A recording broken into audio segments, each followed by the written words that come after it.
Good morning കുട്ടികളെ. എല്ലാവർക്കും സുഖമല്ലേ? നമുക്കിന്നൊരു പുതിയ വിഷയത്തെക്കുറിച്ച് പഠിക്കാം. എല്ലാവരും തയ്യാറല്ലേ? നിങ്ങൾ നവോത്ഥാനത്തെക്കുറിച്ച് കേട്ടിട്ടുണ്ടോ? നവം എന്നാൽ എന്താണ്? ആരെങ്കിലും കേട്ടിട്ടുണ്ടോ? നവം എന്നാൽ പുതിയത് എന്നർത്ഥം. അങ്ങനെയെങ്കിൽ നവോത്ഥാനം എന്നാലോ?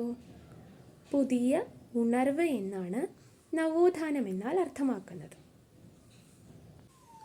19-ാം നൂറ്റാണ്ടിൻ്റെ ഒടുവിലും 20-ാം നൂറ്റാണ്ടിൻ്റെ തുടക്കത്തിലും കേരളത്തിലുണ്ടായ സാംസ്കാരികവും മതപരവുമായ പരിഷ്കരണ പ്രവർത്തനങ്ങളെ പൊതുവായി നമ്മൾ നവോത്ഥാനം എന്ന പേരിൽ വിളിക്കുന്നു.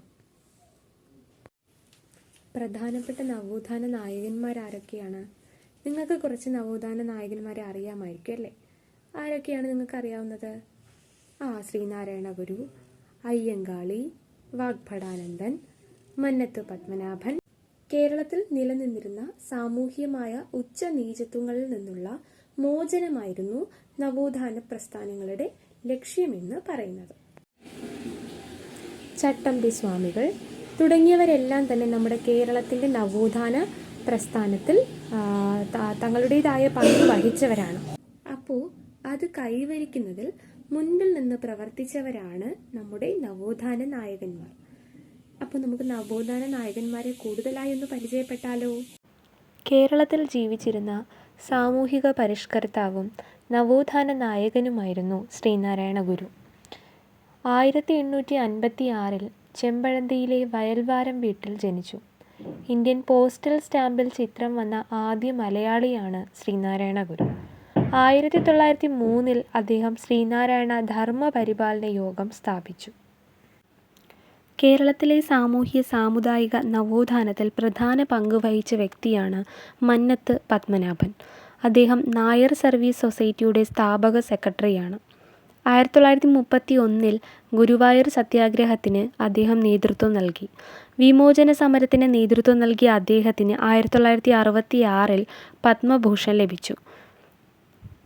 കേരളത്തിലെ അധസ്ഥിത ജനതയുടെ ജീവിതം മെച്ചപ്പെടുത്തുന്നതിനും ജാതിപരമായ ഉച്ചനീചത്വങ്ങൾ അവസാനിപ്പിക്കുന്നതിനായും പോരാടിയ സാമൂഹ്യ പരിഷ്കർത്താവാണ് അയ്യങ്കാളി.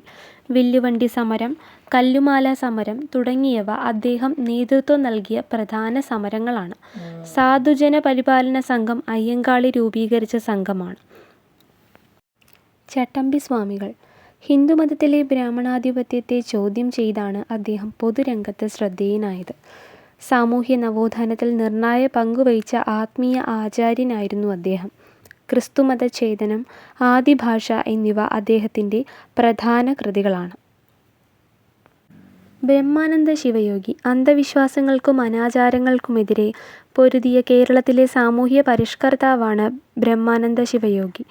ബ്രഹ്മസമാജവുമായി ചേർന്ന് പ്രവർത്തിച്ചു. 1918 അദ്ദേഹം ആനന്ദ മഹാസഭ സ്ഥാപിച്ചു. വാഗ്ഭടാനന്ദൻ 20-ാം നൂറ്റാണ്ടിൽ കേരളത്തിലുണ്ടായ നവോത്ഥാനത്തിൽ പങ്കുവഹിച്ച പ്രമുഖ ഹിന്ദു ആത്മീയാചാര്യന്മാരിൽ ഒരാളാണ് വാഗ്ഭടാനന്ദൻ.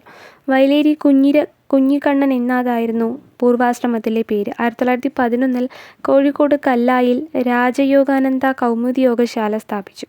1917 അദ്ദേഹം ആത്മവിദ്യാസംഘം സ്ഥാപിച്ചു.